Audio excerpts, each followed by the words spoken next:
Hello friends, welcome to my channel more education. आज मैं आप सबके लिए लेकर आई हूँ 10th standard lesson number 6 Hindi Girdhar Nagar. Okay, तो ये 10th स्टैंडर्ड बच्चे आप सब लोग ज़रा ध्यान से देखिए। हिंदी का बहुत ही प्यारा सा एक पद है जो मीराबाई जी ने लिखा है। ठीक है देखो बच्चों, ये इतनी प्यारी कविता है और इतना प्यारा ये पद है, मीराबाई जी ने लिखा है इसे।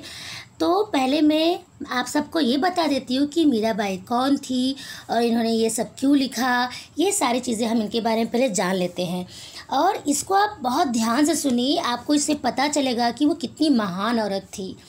चलो बच्चों, देखते हैं वो कब पैदा हुई थी और उनकी क्या हॉबी थी, वो क्या करती थी। ठीक है, तो इनका जन्म जो है 1516 में कहाँ पर हुआ था पता है आप लोगों को? राजस्थान में जोधपुर में हुआ था। राजस्थान में एक जगह है जोधपुर। ठीक है बच्चों, तो इनका जन्म कहाँ पर हुआ था? राजस्थान में जोधपुर एक जगह है। पहले आप इसको सुन लीजिए अच्छे से। ठीक है, और ये बचपन से ही भगवान श्री कृष्ण को बहुत प्यार करती थी, बहुत मानती थी और उनकी बहुत बड़ी भक्तिनी थी। बहुत उनका मतलब बहुत ध्यान लगाती थी। उनको बहुत जैसे लगता था कि वो उनके बहुत बड़े उनकी भक्तिनी थी और वो उनके भगवान थे। बहुत उनको पसंद करती थी। ठीक है बच्चों, तो सुनो फिर क्या होता है जब वो बड़ी होती है, उनकी शादी हो जाती है, तो एक ऐसे इंसान से मतलब राजा लोग थे ना, राज दरबार में बहुत बड़ी फैमिली में इनकी शादी हुई थी। तो वहाँ पर क्या था कि उनके घर में ये सब पसंद नहीं था कि इस तरह से ये भजन करे, गाना गाए, पसंद नहीं था उनको। बहुत ही उनके घर वाले उनको बहुत बुरा मानते थे। तो वो क्या हुआ, इस तरह से वो घर वाले उनको बहुत परेशान करने लगे। मैं आपको इसलिए बता रही हूँ कि पहले आपको ये सब बताया नहीं जाएगा ना, तो आपको ये कविता इसका मीनिंग समझ में नहीं आएगा। ठीक है, ओके बच्चों। तो उनके घर वालों ने मतलब उनके ससुराल वालों ने उनको घर से बाहर निकाल दिया। वो बेचारी हमेशा रोती रहती थी, यहाँ वहाँ मंदिर में भटक के इधर उधर वो गाना गाती रहती थी। भगवान श्री कृष्ण के लिए गाना गाती थी और वही गाना उनके शिष्य लोग जो है लिख डाले। सब वो गाती थी, वो भजन करती थी और उसको सब लोग लिखते गए। जो शिष्य थे जो उनको बहुत फॉलो करते थे, वो उसको लिखते गए, जिसको आज हम पढ़ते हैं। बच्चों, आई बात समझ में? तो सुनो, अभी इन्होंने इस कविता में इन्होंने इस पद में क्या लिखा है, तो चलो आओ देख लेते हैं इन्होंने क्या लिखा है। और पता है उनका शादी किससे होता है? उदयपुर के महाराणा भोजराज के साथ। ठीक है, राजस्थान में एक बहुत बड़े राजा थे भोजराज नाम के, उनके साथ हुआ था इनकी शादी। ठीक है, तो ये नाच गाना उनके परिवार में पसंद नहीं था, तो उन लोगों ने घर से बाहर निकाल दिया था। ठीक है, बड़ी दुखी रहती थी, फिर भी वो भगवान में इतना ध्यान लगाए रहती थी। उनको कुछ दुनिया में कुछ भी नहीं अच्छा लगता था, सिर्फ भगवान श्री कृष्ण की भक्ति ही अच्छी लगती थी। उनको कुछ भी नहीं अच्छा लगता था और बहुत बड़ी भक्तिनी थी। उन्होंने जो जो गा दिया धुन में अपने, वही चीज़ें आज हम पढ़ते हैं बच्चों। ठीक है, चलो तो देखते हैं क्या है। मेरे तो गिरधर गोपाल दूसरो न कोई, जाके सिर मोर मुकुट मेरो पति सोई। देखो बच्चों, वो क्या बोल रही हैं कि मेरे पति, अब तो वो सब लोगों ने घर से बाहर निकाल दिया था, तो अब वो क्या बोल रही हैं, बहुत महान कवित्री थी। कवित्री मतलब पोएटिस। ठीक है, एक बहुत महान ये कवित्री थी। वो भगवान श्री कृष्ण को अपना पति मान ली थी कि भाई इनको घर सब लोग बाहर निकाल दिए थे। अब जो था सब कुछ भगवान श्री कृष्ण ही थे और कोई नहीं था। कृष्ण को पाने के लिए उन्होंने किसी की भी परवाह नहीं की थी। वो बोले कि वो मेरे पति कैसे हैं, जिसके सिर पर मोर मुकुट, मतलब जिसके सिर पर जो मुकुट जहाँ रहता है वहाँ पर मोर मुकुट की तरह है, सुशोभित है, बस वही मेरे पति हैं। वो कौन? वो भगवान श्री कृष्ण, वही मेरे पति हैं, ऐसे बोली उन्होंने। ठीक है, पति का मतलब ऐसा नहीं जो हस्बैंड, पति मतलब वो जो जिसका मालिक हो, जिसका भगवान हो। हिंदी में इसको भगवान भी बोला जाता है। ठीक है बच्चों, तो ये मतलब इसका है। कृष्ण को पाने के लिए उन्होंने किसी की भी परवाह नहीं की थी। छाड़ दई कुल की कहानी, कहा करी है कोई। देखो, कुल की, उनकी कुल की जो मर्यादा थी, कुल मतलब उनके जो खानदान की, कुल की जो मर्यादा थी सब छोड़ दिया था उन्होंने। भाई जिन्होंने घर से बाहर निकाल दिया था वो भगवान की भक्ति के नाम पर, तो उन्होंने सब छोड़ दिया। चलो भाई ठीक है, सब कुछ छोड़ दिया। और वो सोचने लगी मन में, मतलब सोचती थी कि कोई अब मेरा क्या करेगा, क्या कर सकता है कोई, अब तो मेरे पति वही है कान्हा कृष्ण कन्हैया भगवान। ओके, समझ में आ रहा है आप लोग को। और बच्चों सुनो, ये जो पद होते हैं ना बड़े छोटे छोटे लाइन में लिखे होते हैं, लेकिन इसका अर्थ बहुत बड़ा होता है। लिखा तो रहेगा, कुछ शब्द उसमें रहेंगे, लेकिन हमें उसकी व्याख्या थोड़ा पूरा डेप्थ में करना पड़ता है। यही इसकी पहचान है और इसकी खासियत है। आप ज़रा इसको ध्यान से सुनिए। और हाँ बच्चों, एक एक शब्द की मीनिंग आप निकालने के चक्कर में मत रहना, ठीक है। बस आप ये जानने की कोशिश करना कि किस लाइन से कोई एक शब्द पकड़ो और ये ध्यान रखो कि इसमें यही मीनिंग था क्या। बस उस मीनिंग में फिर जाओ, ज़रा डेप्थ में चले जाओ आप। जैसे यहाँ पे लिखा है छाड़ दे कुल की। अब कुल छाड़ मतलब छोड़ देना, इतना समझ आ रहा है ना। इतने से तुम अपने आप को याद कर लो, अपने आप को रिमाइंड करा दो कि इसमें तो वही है कि कुल की मर्यादा, कुल की मान, ये सब उन्होंने छोड़ दिया। और उन्होंने फिर बोला कि अब कोई क्या कर लेगा, उनको इस बात का कोई भी परवाह नहीं था। ठीक है, आपको याद आ गया इसके अंदर क्या था, मैंने बता दिया। ओके, संतन डिग बैठी बैठी लोक लाज खोई, असुवन जल सींची सींची प्रेम बेली बोई। देखो ये क्या बोल रही है, ये हमारी मीराबाई जो महान भक्तिनी थी, महान पुजारन थी भगवान श्री कृष्ण की, वो बोल रही हैं। वो पहले तो बात ये कि आप लोगों ने सुना कि सब कुछ कुल की मान मर्यादा उन्होंने ताक पे रख दिया, कोई फ़र्क नहीं, जाए भाड़ में दुनियादारी। अब वो पूरी तरह से भगवान में लीन हो गई, हर दिन हर समय बस वो भजन कीर्तन, बस भजन गाती रहती थी। ठीक है, और संत साधु जो होते हैं ना, संतन डिग बैठी बैठी। अभी मान लो आपको इसकी मीनिंग नहीं समझ आ रही है तो बैठी बैठी, संतन है ना, संतन नहीं समझ में आ रहा है, संत तो समझ में आ रहा है आप लोग को। इससे आप ये याद करना कि अच्छा संत की बात आई है तो संत के बात पे क्या बात आई थी। संत के नाम पे ये बात आई थी कि संतों के साथ ये बैठना शुरू कर दी थी और लोक लाज सब कुछ खो दी थी। इससे से बच्चों आप लोग ना पूरा एक एक शब्द की मीनिंग मत निकालना, बस आप अपने माइंड को प्रिपेयर कर दो कि हमें इसका मीनिंग क्या निकालना है, इसमें क्या क्या रहा है ये लाइन। ठीक है, ये चीज़ पे ज़्यादा फोकस करो आप। तो वो बोल रही हैं कि साधु संतों के साथ मैं बैठ के अब लोक लाज मुझे नहीं रह गया है, दुनियादारी क्या है मुझे नहीं पता, उनके साथ में उठना बैठना चालू हो गया और बस भगवान श्री कृष्ण की भक्ति में वो डूबी रहती थी। असुवन जल सींच सींच प्रेम बेली बोई। और मीराबाई को बहुत सब लोगों ने तकलीफ़ दिया था ना बच्चों, आपको मैं बता दूँ, मीराबाई को इतना मतलब लोगों ने तकलीफ़ दिया था, उन सब लोगों ने उनको विष का पूरा एक बाउल में विष पूरा भरा हुआ था, उनको दिया गया था पीने के लिए कि मर जाए। ठीक है, और मीराबाई को ये दिया गया था कि मर जाए। ठीक है, वो भगवान का नाम लेकर पी गई और उनको विष का कोई भी असर नहीं हुआ।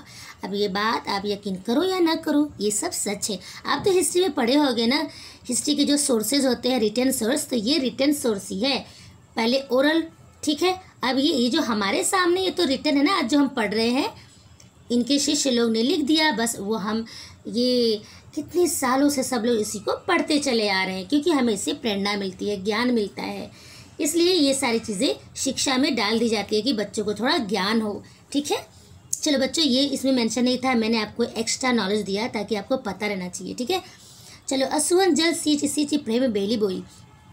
क्या है बच्चों कि वो हमेशा रोती रहती थी, भक्ति में गा गा के भजन कर कर के। भक्त जो होता है ना, जो भगवान का सच्चा भक्त होता है, जैसे आप कभी कभी देखो, खुद भी देखे होगे, आप मंदिर में कभी जाते हो, अकेले होते हो, अगर आपको कोई दुख रहता है, अगर भगवान की मूर्ति आप देखते हो तो बस सीधा रोने लगते हो ना, कितने आंसू आ जाती है, ऐसे लगता है कोई मेरे आंसुओं को देख न ले, इतनी आंसू आ जाती है। ऐसे ही वो उनका आत्मा से परमात्मा का मिलन हो जाता था, ऐसा लगता था कि बस भगवान वो भगवान में प्रवेश कर गई हैं, तो वो आंसू बहने लगते थे। और उस आंसुओं से, ठीक है, उस आंसुओं से, जैसे किसी पौधे को लोग सींचते हैं पानी देकर ना, उस आंसुओं से वो क्या कर देती थी, अपने आप को सींच डाली थी। अब उनकी भक्ति जो है ना सींच गई थी। सींच गई मतलब किसी को वाटरिंग करते ना, पानी देते ना पौधों को, ऐसे उन आंसुओं से उन्होंने अपने आप को सींच दिया था। उनकी भक्ति को, उनकी भक्ति जो है और प्रबल हो गई थी। ठीक है, प्रेम बेली बोई, इस तरह से प्रेम रूपी बेल, जिससे कैसा मनी प्लांट होता है, घर में लगाते हो तो आप किसी पे ऐसे चढ़ा देते हो तो चढ़ने लगता है, इधर उधर जैसे आप घुमा उधर घूमने लगता है, चढ़ने लगता है। ऐसे ही यहाँ पर इनकी जो कृष्ण रूपी जो भक्ति है ना, भगवान श्री कृष्ण से जो भक्ति उनकी थी, उसका जो बेल है, ठीक है, उसको एक पौधा का नाम दे दिया गया है। वो मतलब बढ़ने लगा। सींच सींच के, कैसा सींचा उन्होंने? अपने आंसुओं से सींच सींच के भगवान श्री कृष्ण की भक्ति को उन्होंने सींच सींच के आंसुओं से उसको, वो जो बेल है, भगवान श्री कृष्ण रूपी जो बेल है, जो भक्ति है, वो बढ़ने लगा। अब तो बेल फैल गई, आनंद फल हुई। अब वो जब बड़ी हो गई बेल, मतलब कृष्ण भक्ति जो है, कृष्ण रूपी भक्ति, ठीक है, भगवान श्री कृष्ण की जो भक्ति है ना, उसको यहाँ पर एक बेल से इसकी बातें, उसको नवाजा गया है बेल से। जैसे कोई लता होती है, चढ़ने लगती है ऊपर ऊपर, उससे इसकी बात की गई है। और ये भक्ति अब बढ़ गई है, और इसमें जब बढ़ गई है तो आनंद फल हुई। ठीक है, आनंद फल, अब उसमें आनंद रूपी फल भी लग गए हैं। मतलब ये क्या है बच्चे यहाँ पे, क्योंकि अब वो इतना रो रो के अपने आंसुओं से अपनी भक्ति को इतना सींच दी है कि उनको अब उसमें आनंद आने लगा है। उनको बड़ा आनंद आ रहा है, परमानंद आ रहा है। परमानंद मतलब ऐसा आनंद जिससे बड़ा कोई आनंद ही ना हो इस दुनिया में। ठीक है, दूध की मथनियाँ बड़े प्रेम से बिलोई, माखन जब काढ़ लियो छाछ पिए कोई, भगत देखी राजी हुई जगत देखी रोई। देखो बच्चों, अब यहाँ पर ध्यान से देखना। अब तो यह कृष्ण की प्रेम की बेल के बारे में मैंने आपको बता दिया। तो ये जो दही है ना, दूध की मथनी, हाँ, इस दही को मथ कर इन्होंने मक्खन को निकाल लिया है। ठीक है, दही को मथ कर मक्खन को निकाल लिया है और छाछ को छोड़ दिया है। इसका मतलब समझ में आ रहा है आप लोग को? इसका मतलब ये कि संसार का जो सार है इन्होंने समझ लिया है। संसार का सार मतलब संसार का जो संसार में जो महत्वपूर्ण जो बातें हैं, जो महत्वपूर्ण बात क्या है बच्चों को पता है? भगवान की भक्ति। ठीक है, भगवान की भक्ति ही सत्य है। आप लोग सुने हो ना, राम नाम सत्य है और सब कुछ गलत है, बस राम का नाम ही सच है। इसीलिए कहा जाता है अंत समय में जब इंसान जाता है इस दुनिया से, तो समझे, इस दुनिया से इसलिए कहा जाता है कि यही सत्य है। ठीक है, तो ये मीराबाई को ये असलियत पता चल गया है। भक्ति में आकर इनको ये जान गई हैं कि जिस तरह से कोई माखन, जिस तरह से कोई दही को ऐसा जैसे वो करते हैं ना मथनी से, तो मक्खन ऊपर निकलता है, छाछ साइड में जाता है, मक्खन ऊपर एकदम फ्लोट करने लगता है। तो वो मक्खन की तुलना, मक्खन की बात किससे हुई है? मक्खन की तुलना हुई है भगवान श्री कृष्ण की भक्ति। आई बात समझ में? वो उनको मिल गई है, बाकी दुनियादारी सब उन्होंने छोड़ दिया है। ठीक है, भगत देखी राजी हुई जगत देखी रोई, और ये भक्ति को उन्होंने स्वीकार कर लिया है। उनको बस यही पसंद है कि वो भक्ति करे, और इस दुनिया वालों को देख के उनको बहुत रोना आ रहा है, तकलीफ़ हो रहा है कि संसार वाले कितने दुखी हैं। संसार वालों को ये पता नहीं है कि सच क्या है। वो अपने आप में लड़ाई झगड़ा मार पीट करते रहते हैं। अरे इनको तो भक्ति करनी चाहिए। भगवान श्री कृष्ण की भक्ति करेंगे तो उनको आनंद आएगा, सब कुछ भूल जाएंगे मेरी तरह। ठीक है बच्चों, यहाँ पर क्या कहने का मतलब है कि जो कैसे जब मक्खन निकालते हैं, जब दही को मथनी से जब मथा जाता है तो मक्खन बाहर फ्लोट कर देता है और बाकी का छाछ पानी हो जाता है। ठीक है, छाछ बचता है। तो मीराबाई क्या कह रही हैं कि इस संसार को उन्होंने दही जैसा बना लिया है। ठीक है, संसार रूपी दही में मतलब संसार की बातों को उन्होंने अब समझ लिया है। ठीक है, बहुत मथा है, मतलब बहुत मंथन किया है, बहुत विचार किया है, तब उनको ये पता चला है कि संसार का जो रहस्य है उसमें सबसे बड़ी बात जो है वो है कृष्ण भक्ति, जो मुझे मिल गई है। और बाकी की जो छाछ रूपी है, जो दुनिया वाले हैं, इनको इन्होंने त्याग दिया, छोड़ दिया है। अब वो दुनिया वालों को देखकर उनको रोना आता है कि ये दुनिया वाले किस में फंसे हुए हैं। दासी मीरा लाल गिरधर तारो अब मोही। अब वो बोल देती हैं, वो कहती हैं कि मैं तो कृष्ण की दासी हूँ, अब तो मुझे तारने के लिए, मतलब भगवान श्री कृष्ण मुझे तारने के लिए इस भवसागर से मेरा बेड़ा पार लगाने के लिए वो खुद ही आएंगे और उनको आना ही पड़ेगा। ठीक है बच्चों, चलो अभी नेक्स्ट देखते हैं। हाँ, हरे बिन कूण गति मेरी, तुम मेरे प्रतिपाल कहिए मैं रावरी चेरी। वो बोल रही हैं कि इस पद में मीराबाई जी कहती हैं कि हे श्री कृष्ण, आपके बिना मेरा किसी प्रकार का अस्तित्व नहीं है, मेरा कोई वजूद नहीं है, मेरा कोई अस्तित्व नहीं है। हे प्रभु, आपके बिना तो मैं एकदम बेजान हूँ, आप ही मेरे पालनहार हो। ठीक है, और मैं आपके चरणों की दासी हूँ। रावरी मतलब दासी। तो इतना मीनिंग मत निकालना, बस इतना समझ लो कि एक भी शब्द का मीनिंग आपको समझ में आ जाए तो बस अर्थ निकाल लो, याद कर लो कि उसमें क्या कहा गया था बस। ठीक है, इसकी व्याख्या करनी होती है। तुम मेरे प्रतिपाल, ठीक है, मतलब मेरे पालनहार हो, कहिए मेरी रावरी चेरी। पाल से याद रखना, पालनहार, कुछ ऐसा दिमाग में रखो। हमेशा रटने वाली बात अच्छी नहीं लगती है बच्चों।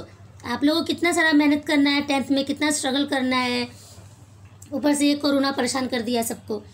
तुम मेरे प्रतिपाल कहिए मैं रावरी चेरी। ठीक है बच्चों, तो क्या है यहाँ पे वो क्या कह रही हैं कि आप ही मेरे पालनहार हो और मैं आपकी क्या हूँ, चरणों की दासी हूँ। ठीक है, अब देखो, आदि अनंत निज नाव तेरो, हिमाए फेरी, बेरे बेरे पुकार कहूँ प्रभु आरती है तेरी। देखो, वो कहते हैं कि मैं बचपन से आपका, अंत देखो बच्चों, आदि मतलब शुरू हो गया, अंत। ठीक है, आदि अंत निज नाव तेरो हिमाए फेरी। नाव तेरो हिमाए फेरी, नाव मतलब यहाँ पे नाम है। ठीक है, आदि अंत, आदि का मतलब शुरू है, अंत हिमाए फेरी। देखो तो अब यहाँ पर क्या कह रही है वो कह रही हैं कि मैंने अपने जीवन की शुरुआत से, मतलब बचपन से मैंने आपका नाम जपना शुरू किया। हे श्री कृष्ण, मैं आपका बचपन से नाम जपना शुरू की हूँ और अंत काल तक, मतलब जब तक मेरी आखिरी सांस है, अंत काल तक मैं आपका ही नाम जपती रहूँगी। ठीक है, बेर बेर पुकार कहूँ प्रभु आरती है तेरी। और बार बार मैं आपका ही नाम लूँगी, हर समय बस आपका ही नाम लूँगी। आपके ही नाम रूपी नौका पर सवार होकर मैं भव सागर से पार उतरूँगी। ठीक है, आपके ही यो संसार विकार सागर बीच में घेरी, नाव फाटी प्रभु पाल बांधो बूढ़त है मेरी। देखो बच्चों, पहले ऊपर देखो, आदि अंत जो है, निज नाव तेरो हिमाए फेरी, बेर बेर पुकार कर प्रभु आरती है तेरी। बोल रही है मैं बार बार आपकी ही आरती गाती रहूँगी। हे प्रभु, मुझे इस भवसागर से पार उतारो। ठीक है, अब क्या कह रही हैं, यो संसार विकार सागर बीच में घेरी। संसार विकार से बेकार समझ लेना। ठीक है, आपको ये पूरा लाइन ध्यान में आ जाएगा। ये बोल रहे हैं कि ये संसार तो एकदम बकवास है, एकदम बेकार है, निरर्थक है, इसका कोई मूल नहीं है, कोई सार नहीं है, कोई अर्थ नहीं है, ये एकदम बहुत ही खराब है संसार। और संसार ये निरर्थक, मतलब इसका कोई अर्थ न हो, निरर्थक संसार रूपी सागर के बीच में मैं घिर गई हूँ। ये क्या बोल रही हैं, इस संसार को एक सागर बोल रही हैं, दरिया बोल रही हैं, इसमें ये एकदम से डूब रही हैं। मतलब संसार वालों के बीच में आके एकदम से घिर गई हैं, डूब रही हैं। नाव फटी प्रभु पाल बांधो बूढ़त है मेरी। और बोल रही हैं कि मेरे जीवन की नैया तो अब डूबने वाली है, आप ही मेरी नाव को डूबने से बचा सकते हो। हे प्रभु, आओ और मेरे नैया को बचाओ, मेरे जीवन की नैया पार लगाओ प्रभु। बेड़ी पीवकी बाट जौवे राख लियो नेरी, दासी मीरा राम रटत है मैं शरण हूँ तेरी। हे प्रभु, मैं आपके विरह में विरहणी होकर जीवन बिता रही हूँ। आप ही मुझे इन सब से मतलब हटा सकते हो, मेरा बेड़ा पार कर सकते हो, और आपके पास आने का रास्ता आप ही बता सकते हो। मैं कैसे आऊँ आपके पास। हे प्रभु, मेरी लाज रख लो। दासी, मैं तो आपकी दासी हूँ, मैं हमेशा राम नाम जप करती रहती हूँ। दासी मीरा राम रटत है मैं शरण हूँ तेरी। ये दासी मीरा जो है, ये जो मीरा है दासी, ये हर समय राम का नाम रटती रहती है, जपती रहती है। हे प्रभु, मुझे शरण में ले लो, मैं आपकी शरण में आई हूँ। ठीक है बच्चों, कितना इजी था। इसका एक एक शब्द का मीनिंग मत निकालना, याद रखना। मीनिंग आपको आना चाहिए, वो अच्छी बात है, लेकिन ये सब जो मैंने आपको बताया है, ये सारी चीज़ें आपको थोड़ा समझना पड़ेगा कि एक लाइन का शुरुआत का एक बार समझ लोगे, फिर समझ में आएगा कि हाँ इसमें इतना ऐसा है। और ऐसा नहीं कि मैंने जो बोला है बस वही एकदम रटो, आप उसको अपने ओन वर्ड्स में लिखना है आपको एग्ज़ाम में, ठीक है। चलो अभी लास्ट है। फागुन के दिन चारों होरी खेल मनारे, बिन करताल पखावज बाजे, अड़हद की झनकार, बिन सुर राग छत्तीसों गावे, रोम रोम रणकार रे। देखो बच्चों, पहले इतना देख लेते हैं, ज़रा ध्यान देना, थोड़ा आपको टफ लगेगा।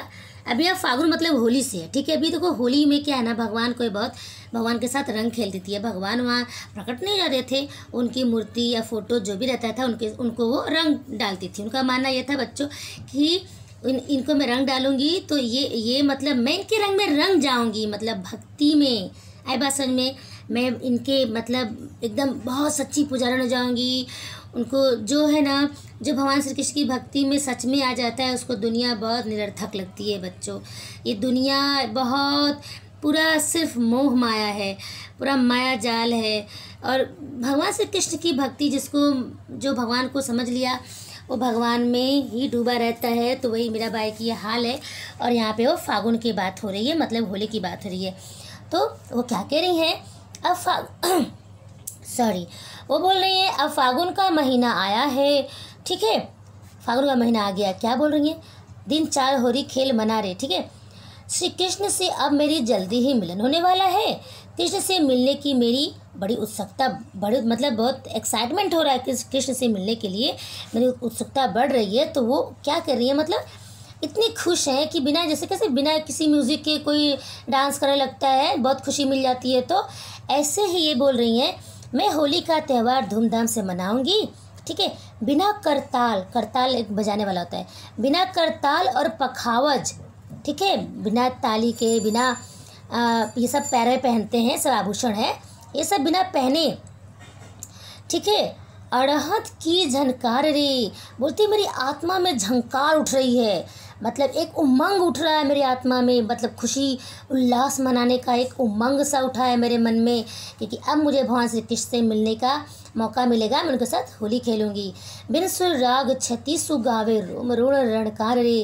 वो क्या बोल रही हैं कि बिना सुरों की सहायता, बिना सुर के, मतलब कैसे बिना म्यूज़िक के कोई नाचना चालू कर दे, वैसे ही बिना सुर की सहायता से वे उनके अंदर सुर निकल रहा है, अच्छा गा रही हैं वो पद, जो ये सब हम पढ़ रहे हैं, वो बहुत अच्छे मुंह से गाने निकल रहे हैं, ठीक है। और मेरा रोम रोम रोमांचित हो गया है, एकदम मतलब प्रफुल्लित हो चुकी है, एकदम बहुत खुश है वो।